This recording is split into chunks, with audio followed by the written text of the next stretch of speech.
Born in a romantic period of Formula One, the Brabham team collected victories during the 1960s, 1970s, and 1980s. The team created by three-time champion Jack Brabham remained on the grid until the mid-1980s, when a series of issues forced the team to withdraw. After a year away, the iconic name returned to compete in the category, but much had already changed, and Brabham was no longer the victorious team it once was. In just a few years, the legendary team went from the top to the bottom of the grid. How did this happen? The name Brabham in F1 was largely synonymous with success. The team created by Jack Brabham was a two-time constructor champion and was home to several top drivers such as Niki Lauda, Carlos Reutemann, Nelson Piquet, among others. With the official name of Motor Racing Developments, the team had Bernie Ecclestone as owner since 1972. The British man aspired to greater heights in F1, and his work with FOCA brought the manager closer to the sport's political side. In 1978, Bernie became the president of the entity definitively, dividing FOCA's commitments with work as the owner of Brabham. In the following years, the team was quite successful, with Piquet winning championships in 1981 and 1983. At this time, the team used turbo engines supplied by BMW. True powerhouses, the equipment was the most powerful on the grid, but alone, they did not make any team a champion. From 1984, Brabham's performance began to decline compared to previous years. At the same time, Ecclestone was working more with FOCA and FISA than necessarily with his team, and the lack of attention was reflected on the track. After finishing 4th in 84 and 5th in 85, Brabham began 86 initiating a small revolution in F1 cars. Gordon Murray developed the BT55, nicknamed at the time as the skate car. The idea was relatively simple. By lowering the car, the airflow would arrive cleaner at the rear and wing, generating more downforce. Although the gain was real, the size of the engine hindered the proposal, requiring the unit to be tilted to make way. There were several consequences, and they ended up undermining the gains, as well as decreasing the model's reliability. Not only that, but Brabham no longer had the experience of Piquet, who had moved to Williams.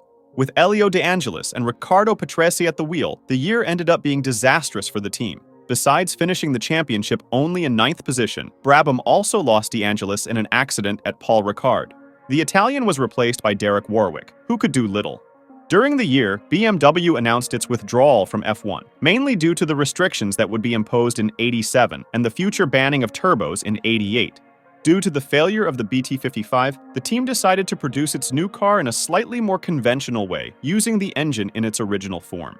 In its last year in the category, BMW supplied engines to Murray's team, Ligier and Arrows, which used the equipment under the name Megatron. Due to the contract, both Arrows and Ligier would have the original BMW engines. Thus, Brabham was forced to use the adapted engines diagonally since they would not have the right to the vertical ones. With Patrese, Andrea De Cesaris, and Stefano Modena, the disaster repeated itself, and the team ended the year in 8th, behind even Arrows. The failure was too much for Ecclestone. Rumors of the team's sale began to bubble in the paddock, and possible candidates for new owners began to appear. The most enthusiastic was businessman Jesus Gil, who negotiated the purchase for months without success. After the last race of the year in Adelaide, Ecclestone dismissed the rumor of the sale, but his stay on the grid was tied to a good engine supplier. Rumors resumed in the paddock, with Mansour Ojeh as the main candidate for a supplier. The French-born Arab businessman owned TAG and was primarily responsible for negotiating the supply of TAG Porsche engines, one of the most reliable at the time. The timing favored Brabham. McLaren was ending its partnership with the brand in exchange for the Japanese from Honda, so the way was open for a new customer. Another rumor was that the team could use Judd engines in the same way that Williams did, but no contract went forward. Without the engines, Brabham was left out of the grid during the 88 season. Meanwhile, news came from Italy that the team would be working on the Procar project with Alfa Romeo. This initiative also did not progress, even with a prototype car already built and tested. Another rumor was that the team could race in 88 with the MGN W12 engines. The equipment was tested by AGS, but the small team declined. If the W12 were accepted, it would need to be installed in the BT56, but time was short, and the team would not run in Brazil, which would be against the rules. When designer Sergio Rinland left Brabham for Scuderia Italia, the fear of being out of the grid materialized. With the future uncertain and covered in rumors, the accepted hypothesis was that the team would return in 89 with Alfa Romeo or Renault engines. Without a team, Patrese had moved to Williams as early as 87 and stayed there until 92. Mexican Jose Legarza was rumored to race for Brabham in 88, but without cars on the track, he missed out. With experience in Indy, Garza tested for the team and for Minardi, but in the end, the driver did not race in F1. Losing mechanics and engineers to other teams on the grid, Brabham no longer had Ecclestone at the helm. At this point, the owner's involvement was stronger with FOM than with his own team, and his influence in the category rivaled that of Jean-Marie Balestre, president of FISA. A few days before the '88 Japanese GP, the news spread that Brabham would return the following year, further fueling the rumors. Peter Windsor and Walter Brune would have tried to buy Lotus, but the deal did not materialize. The duo's target was now Brabham, which already had the BT58 model in development.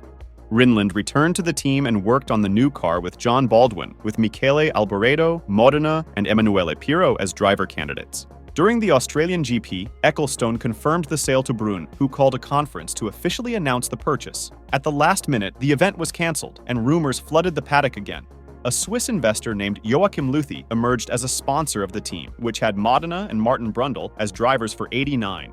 With Judd V8 engines, Brabham was finally back on the grid, and Brune, who was officially the team's owner, decided to resell the team to Luthi, as he was too busy with Eurobrunn and other sports car teams. After retirements in the first two races of the year, Modena and Brundle surprised in Monaco, with the Italian finishing third on the podium and the Briton finishing sixth. Brabham's enthusiasm ended when Luthi was arrested in the middle of the year on charges of tax fraud. Without the owner, the team was sold again, this time to the Japanese of Middlebridge Racing. The engineering firm was already planning its entry into F1, and at that moment would even have a car project, which apparently did not hit the tracks. Brundle still managed to score points in Italy and Japan, and Brabham finished 89 and 9th with 8 points. In 1990, the driver focused his career on prototypes and Le Mans, and his spot went to Gregor Wojtek. In the first races, the team ran with a modified BT58, but in San Marino, the team debuted the BT59. In addition to the new car, Brabham also exchanged Wojtek for David Brabham, son of the team's founder, Jack. Teaming up with Modena, the driver failed to score during the year, and the team had to settle for the 2 points earned by the Italian driver in the US Grand Prix. The team's financial situation was dramatic. Without resources, Middlebridge could not develop improvements for the car, and it only did not finish further back in the standings due to the number of poor teams on the grid at the time. For '91, Judd engines were replaced by Yamaha, and Brundle returned to the team to team up with Mark Blundell. Racing with the BT59Y, the pair only scored points at the Belgian GP and the Japanese GP with a 6th and 5th place. Ending the year with only 3 points, Brabham finished 91 and 10th in the final standings. The team's funding was extremely tight, but the Japanese were chasing sponsorships. This was evident in the car. Although there were no brands displayed in large areas of the model, small logos here and there were added during the year, showing that some money was coming in. In '92, the pair of drivers was changed again. The Britons left. Giovanna Amati and Eric van de Poel entered. Amati entered bringing money to the team, but the results were minimal. After 3 races, the driver was replaced by Damon Hill, and the car was painted blue and pink in an attempt to attract sponsors. Van de Poel remained on the team until the German GP, and until then, no points had entered for Brabham. In the next race at Hungaroring, the team appeared on the grid with only 1 car for Hill. After finishing 11th in the race, Middlebridge put an end to it and gave up on F1. As expected, rumors involving the team echoed in the paddock. In '93, the company Gallmer Engineering reportedly tried to buy the team, but a financial dispute did not advance the deal. 16 years later, in 2009, the Brabham name returned to the spotlight when a team tried to revive the name for the 2010 season of the competition. Due to cost-cutting, several teams registered to race in the category, and names like Brabham, Lola, and March returned to the headlines. In the end, none of them succeeded, and the team created by Jack Brabham remains alive only in the memories of fans for the glories it once achieved.